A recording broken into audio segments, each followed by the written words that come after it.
Hi friends and dear student, कैसे हैं आप लोग। आई होप आप लोग अच्छे होंगे। तो हम लोग रिलेशन और फंक्शन देख रहे थे। हम लोग क्लास 12 का रिलेशन एंड फंक्शन देख रहे थे और इसमें हम रिलेशन का डेफिनेशन और उसके कुछ एग्जांपल के बारे में बता चुके हैं।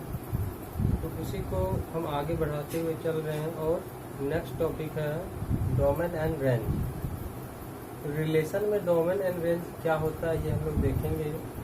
सबसे पहले समझ लीजिए कि रिलेशन हम लोग कैसे फाइंड कर सकते हैं और रिलेशन क्या होता है।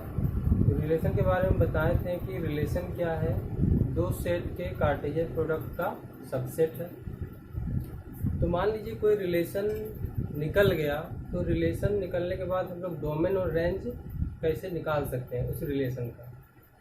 तो डोमेन, ध्यान दीजिएगा, डोमेन हमेशा जो रिलेशन निकलेगा, तो relation is the set of ordered pair. तो उस ऑर्डर्ड पेयर का फर्स्ट एलिमेंट का कलेक्शन डोमेन कहलाएगा और उसी रिलेशन में जो ऑर्डर्ड पेयर है उसके सेकेंड एलिमेंट का कलेक्शन को रेंज कहेंगे। जैसे कि देखिए यहाँ पर domain and range of relation. जैसे डेफिनेशन हम लोग लिख सकते हैं डोमेन का, डोमेन ऑफ आर, मतलब किसी भी रिलेशन में डोमेन कैसे फाइंड कर सकते हैं। तो set of first element in R. तो जो भी आर डिफाइंड होगा, जो भी आर निकलेगा, रिलेशन निकलेगा, उसके फर्स्ट एलिमेंट, ऑर्डर्ड पेयर का फर्स्ट एलिमेंट का कलेक्शन। और रेंज का डेफिनेशन है set of second element in R. तो उसी रिलेशन में जो सेकेंड एलिमेंट होगा उसके कलेक्शन को हम लोग क्या कहेंगे, रेंज। एक एग्जांपल लेते हैं छोटा सा, इससे अच्छी तरीके से क्लियर हो जाएगा कि रेंज और डोमेन होता क्या है और कैसे हम लोग फाइंड कर सकते हैं। तो चलिए देखते हैं एग्जांपल। मान लेते हैं एक सेट ए है जिसमें 3 एलिमेंट है 1 2 3 और एक relation R is a relation from A to A. एक रिलेशन आर है जो डिफाइंड है A to set A, set A to set A. तो यहाँ पर देख रहे हैं आप कि दो सेट है, मतलब एक सेट है और एक रिलेशन डिफाइंड है ए टू ए, ठीक। और उस रिलेशन हम लोग लिख लिए हैं। तो रिलेशन में कौन कौन सा एलिमेंट है आप देख सकते हैं यहाँ, 1 1 1 2 2 2 3 2। एक्चुअली बताए थे रिलेशन क्या होता है, कार्टेशियन प्रोडक्ट का दो नॉन एम्प्टी सेट के कार्टेशियन प्रोडक्ट का सबसेट होता है। तो ये भी जो रिलेशन हम लोग लिखे हैं इन दोनों सेट के कार्टेशियन प्रोडक्ट का सबसेट है, ठीक है। तो ध्यान दीजिए कि अब हम लोग डोमेन कैसे निकाल सकते हैं। इस रिलेशन के लिए हम लोग डोमेन क्या आएगा, तो क्या बोले, डोमेन में हमेशा फर्स्ट एलिमेंट का कलेक्शन लेंगे। तो फर्स्ट एलिमेंट क्या है इस रिलेशन में, फर्स्ट एलिमेंट क्या क्या है, 1 2 3। तो हम लोग set of first element in are क्या लिख सकते हैं, 1 2 3। ध्यान दीजिएगा कि सेट में एलिमेंट का रिपीटेशन नहीं होता है, मतलब 1 1 तो एक ही बार 1 लिखेंगे, ठीक है, 2 2 एंड 3 3। तो इस रिलेशन के लिए हम लोग डोमेन क्या निकाल सकते हैं, 1 2 एंड 3। अब देखते हैं कि रेंज कैसे निकालेंगे। तो रेंज का क्या डेफिनेशन है, सेकेंड एलिमेंट के कलेक्शन, जो भी रिलेशन दिया हुआ है उसके सेकेंड एलिमेंट का कलेक्शन। तो सेकेंड एलिमेंट क्या क्या है ध्यान दीजिएगा, 1 2 2 2, यानी दो ही एलिमेंट है, सेकेंड एलिमेंट में दो ही एलिमेंट है, 1 एंड 2। तो रेंज क्या हो जाएगा, 1 2। यहाँ आप देख सकते हैं रिलेशन कैसे डिफाइंड है, 1 1 1 1 1 2 1 2 2 2 2 2 एंड 3 2 3 2। इस तरीके से हम किसी भी रिलेशन के लिए डोमेन और रेंज निकाल सकते हैं। एक बार फिर से आप देख लीजिए। सबसे पहले कोई भी सेट दिया हुआ है, जैसे यहाँ पर सेट दिया हुआ है 1 2 ए, जिसमें 3 एलिमेंट है 1 2 3, और एक रिलेशन है। ठीक, तो रिलेशन आपका दिया हुआ रहेगा, उसके बाद ही रेंज और डोमेन निकालना है। तो रिलेशन हम लोग मान लेते हैं आर क्या है 1 1 1 2 2 2 3 2। ठीक, अब इस रिलेशन के लिए हम लोगों को रेंज और डोमेन निकालना है। तो सिंपल, डोमेन में फर्स्ट एलिमेंट का कलेक्शन और रेंज में सेकेंड एलिमेंट का कलेक्शन। तो डोमेन में फर्स्ट एलिमेंट क्या क्या है 1 1 2 3। तो फर्स्ट एलिमेंट का कलेक्शन क्या क्या आ जाएगा 1 2 3। इसी तरह रेंज में सेकेंड एलिमेंट का कलेक्शन, सेकेंड एलिमेंट क्या क्या है 1 2 2 2, यानी 2 ही एलिमेंट आएगा। 2 एलिमेंट कौन कौन सा है 1 2। यहाँ भी आप देख सकते हैं फर्स्ट एलिमेंट का कलेक्शन, फर्स्ट एलिमेंट कौन कौन सा है 1 2 3 1 2 3। सेकेंड एलिमेंट कौन कौन सा है 1 2 1 2। ठीक है, तो इस तरीके से आप किसी भी रिलेशन के लिए डोमेन और रेंज निकाल सकते हैं। तो चलिए, अभी तक हम लोग जो कंसेप्ट देखे हैं उसके बेस पर कुछ क्वेश्चन को भी सॉल्व करते हैं। और ये पहला क्वेश्चन है, ध्यान दीजिएगा। क्वेश्चन दिया हुआ है if A is equal to, एक सेट है जिसमें 3 एलिमेंट है 1 2 3, बी एक दूसरा सेट है जिसमें 4 एलिमेंट है 1 4 6 9, and R is a relation from A to B। R एक रिलेशन है A to B और डिफाइंड है, किस तरह डिफाइंड है x is greater than y। तो फाइंड रेंज ऑफ R। तो हम लोगों को रेंज फाइंड करना है। ध्यान दीजिए, रेंज फाइंड करने से पहले हम लोगों को सबसे पहले रिलेशन फाइंड करना पड़ेगा।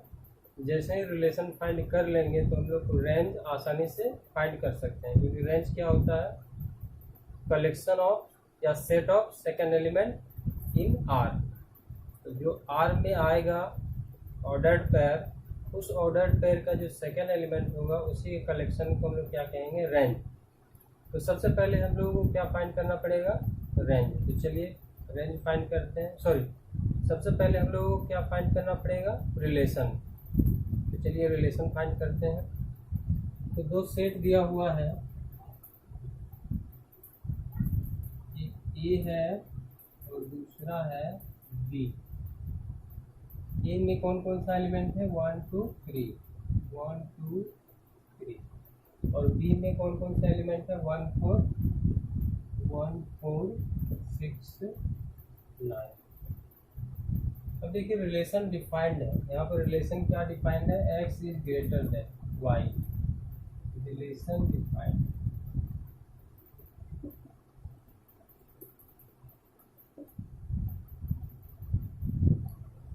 x is greater than y। ठीक है, हम लोग इस तरह भी लिख सकते हैं सिंबल के फॉर्म में x is greater than y। यानी अब ध्यान दीजिएगा कि x यानी सेट A का जो भी एलिमेंट होगा उस सेट B के एलिमेंट से ग्रेटर होगा। हम लोगों को वैसा ही ऑर्डर्ड पेयर बनाना है जिसमें प्रत्येक ऑर्डर्ड पेयर में जो फर्स्ट एलिमेंट होगा उस सेकेंड एलिमेंट से ग्रेटर हो। ठीक है, तो बताइए क्या क्या हो सकता है। देखिए 1 1 से रिलेटेड होगा नहीं होगा, क्यों? क्योंकि 1 1 से ग्रेटर नहीं होगा। 1 4 से भी रिलेटेड नहीं होगा, 1 6 से भी रिलेटेड नहीं होगा, 1 9 से भी रिलेटेड नहीं होगा। अब देखिए 2 1 से रिलेटेड होगा क्योंकि 2 इज ग्रेटर देन 1। तो 2 1 से रिलेटेड होगा क्योंकि 2 क्या है 1 से ग्रेटर। 2 4 से रिलेटेड नहीं होगा, 2 6 से भी रिलेटेड नहीं होगा, 2 9 से भी रिलेटेड नहीं होगा। ठीक, अब देखिए 3 1 से रिलेटेड होगा क्यों? क्योंकि 3 1 से ग्रेटर है। ठीक, जो रिलेशन डिफाइंड है उसके अनुसार ही हम लोगों को सोचना है। अब 3 4 से रिलेटेड नहीं होगा, 3 6 से रिलेटेड नहीं होगा, 3 9 से भी रिलेटेड नहीं होगा। तो यहाँ पर क्या क्या ऑर्डर्ड पेयर बन गया, एक बन गया 2 1 और दूसरा 3 1। इसी को हम लोग क्या कहेंगे, रिलेशन। अब हम लोग को क्या फाइंड करना है, रेंज फाइंड करना है। तो रेंज का डेफिनेशन क्या था, the set of second element in R. तो आर जो निकला है इसका सेकेंड एलिमेंट का कलेक्शन या set. Range is equal to range of R is equal to क्या हो जाएगा 1, क्योंकि सेकेंड एलिमेंट क्या है 1 ही है। तो यहाँ हम लोगों को रेंज क्या फाइंड हो गया 1। इस तरीके से जब भी रेंज या डोमेन फाइंड करने के लिए दिया जाए तो सबसे पहले हम लोग क्या निकालेंगे, रिलेशन। सबसे पहले रिलेशन हम लोग निकालेंगे, और रिलेशन निकालने के बाद हम लोग आसानी से डोमेन और रेंज निकाल सकते हैं, इसलिए रिलेशन का।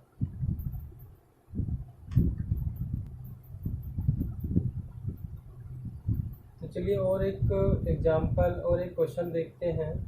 अभी तक की जो भी थ्योरी बताए हैं उसी के बेस्ट पर और एक क्वेश्चन है, और क्वेश्चन आपका ये लिखा हुआ है बोर्ड में। Let R be a relation on N. यहाँ पर एन क्या, set of natural number defined by x plus 2y is equal to 8। Find domain of R. देखिए इसमें हम लोगों को डोमेन फाइंड करना है। तो डोमेन फाइंड करना हो या रेंज फाइंड करना हो, इससे पहले हम लोगों को रिलेशन फाइंड करना पड़ेगा। ठीक है, जैसे ही रिलेशन फाइंड हो जाएगा हम लोग डोमेन और रेंज, डोमेन या रेंज आसानी से निकाल सकते हैं। तो डोमेन का क्या डिफरेंस बताते हैं कि किसी भी रिलेशन का फर्स्ट एलिमेंट का set, the set of first element in are, इसको हम लोग क्या कहेंगे डोमेन। तो डोमेन से पहले हम लोगों को रिलेशन डिफाइंड, जो डिफाइंड है रिलेशन, उसके अनुसार रिलेशन निकाल लेना पड़ेगा। तो चलिए रिलेशन, सबसे पहले हम लोग रिलेशन निकालते हैं। तो यहाँ ध्यान दीजिएगा कि रिलेशन आर जो है वो डिफाइंड है एन, डिफाइंड ऑन एन। इसका मतलब ये है कि ये एन से एन पर डिफाइंड है, यानी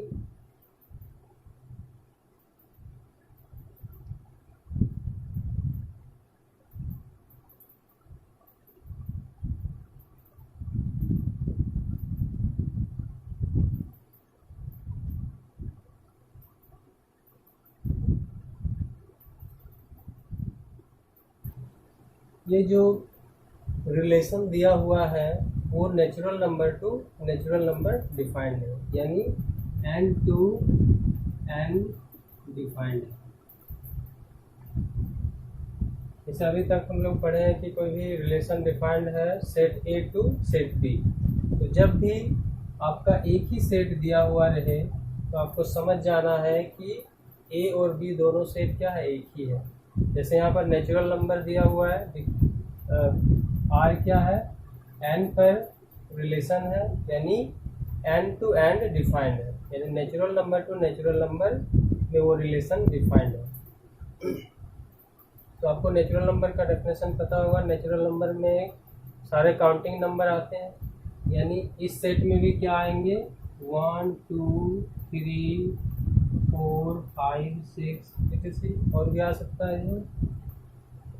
और यहाँ भी नेचुरल नंबर है तो यहाँ भी क्या आएगा 1 2 3 4 5 6।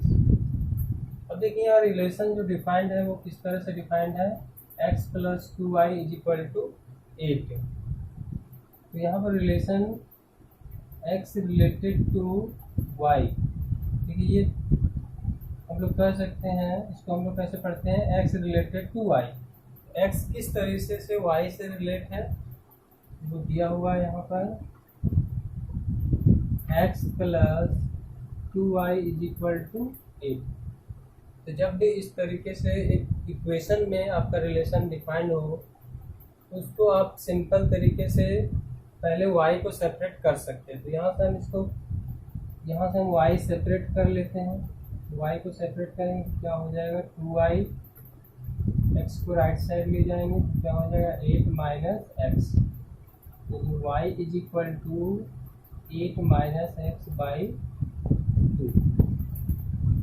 यानी हम लोग कह सकते हैं x related to y implies that y is equal to 8 minus x by 2।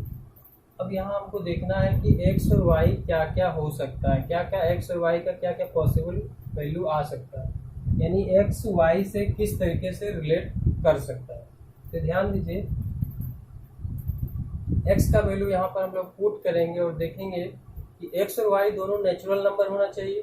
तो x का वैल्यू पुट कीजिए 1, x का वैल्यू आप 1 पुट कीजिएगा तो क्या हो जाएगा, y is equal to 8 minus 1 by 2 is equal to 7 by 2। क्या ये नेचुरल नंबर है? नेचुरल नंबर नहीं है, यानी 1 हम लोग पुट नहीं कर सकते हैं यहाँ पर। ये 2 पुट करते हैं, 2 पुट की x is equal to 2 put करेंगे तो y क्या होगा, y 8 माइनस 2 बाई 2 क्या हो जाएगा 6 बाई 2 यानी 3। और 3 क्या है, एक नेचुरल नंबर है। तो जब x का वैल्यू 2 लिए तो y का वैल्यू क्या आ रहा है 3, यानी x 2 3 से रिलेटेड है।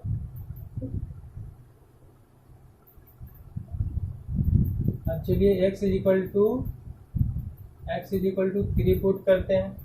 तो जब x is equal to 3 put करेंगे, इस इक्वेशन में x is equal to 3 put करेंगे तो y क्या होगा, 8 minus 3 by 2 is equal to 5 by 2। ये भी नेचुरल नंबर नहीं है, यानी x इज इक्वल टू 3 भी नहीं ले सकते हैं। चलिए x इज इक्वल टू 4 लेते हैं। x इज इक्वल टू 4 लेंगे तो y क्या आ जाएगा, 8 minus 4 upon 2 is equal to 4 upon 2 is equal to 2। 2 क्या है, नेचुरल नंबर है, यानी हम लोग x इज इक्वल टू 4 ले सकते हैं। तो जब x इज इक्वल टू 4 लेंगे तो y इज इक्वल टू क्या आएगा 2, 4 2 से रिलेटेड है। ठीक है, next x is equal to 5 लेंगे। जब x इज इक्वल टू 5 लेते हैं तो y क्या होगा, 8 माइनस 5 बाई 2 यानी 3 बाई 2। ये भी नेचुरल नंबर नहीं है, अर्थात x इज इक्वल टू 5 भी नहीं ले सकते हैं। चलिए x इज इक्वल टू 6 लेते हैं। x इज इक्वल टू 6 लेने पर क्या होगा, y is equal to 8 minus 6 by 2 यानी 2 अपॉन 2 इज इक्वल टू 1। और 1 क्या है, नेचुरल नंबर है, यानी हम लोग x इज इक्वल टू 6 ले सकते हैं। तो जब 6 लेंगे तो y क्या आ जाएगा 1, यानी 6 1 से रिलेटेड है। ठीक है, अब ध्यान दीजिए, जब आप 7 लेते हैं तो क्या होता है, जब 7 लेते हैं x is equal to 7, y is equal to क्या हो जाएगा, 8 minus 7 by 2 is equal to 1 by 2। This is not natural number, so we can't take x is equal to 7। x is equal to 7 नहीं ले सकते हैं। x is equal to 8 लीजिए। जब x is equal to 8 लीजिएगा तो y क्या हो जाएगा, 8 minus 8 by 2 is equal to 0। ये भी नहीं ले सकते क्योंकि 0 नेचुरल नंबर नहीं है।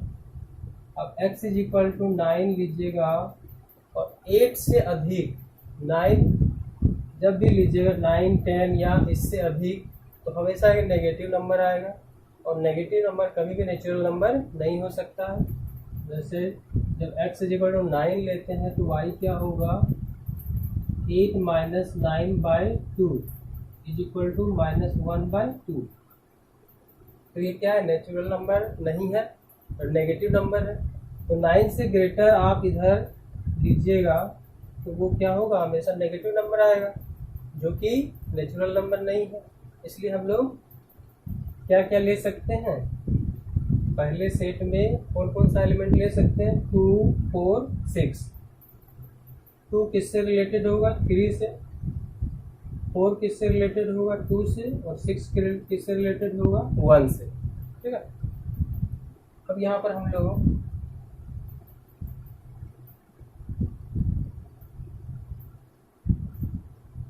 यानी क्या क्या रिलेशन आ जाएगा, बोलिए 2 3 4 2 एंड 6 1। देखिए रिलेशन हम लोग का फाइंड हो गया है। अब हम लोग को क्या फाइंड करना था, domain. Find domain of R. तो डोमेन का डेफिनेशन क्या था, set of first element in R. R में जो भी फर्स्ट एलिमेंट है उसका कलेक्शन। तो आर यहाँ पर हम लोग लिख सकते हैं domain of R is equal to क्या क्या हो जाएगा। देखिए फर्स्ट एलिमेंट क्या है, 2 4 एंड 6। 2 4 एंड 6 यही हो जाएगा क्या, इस रिलेशन का डोमेन। इस तरीके से आप प्रॉब्लम को सॉल्व कर सकते हैं।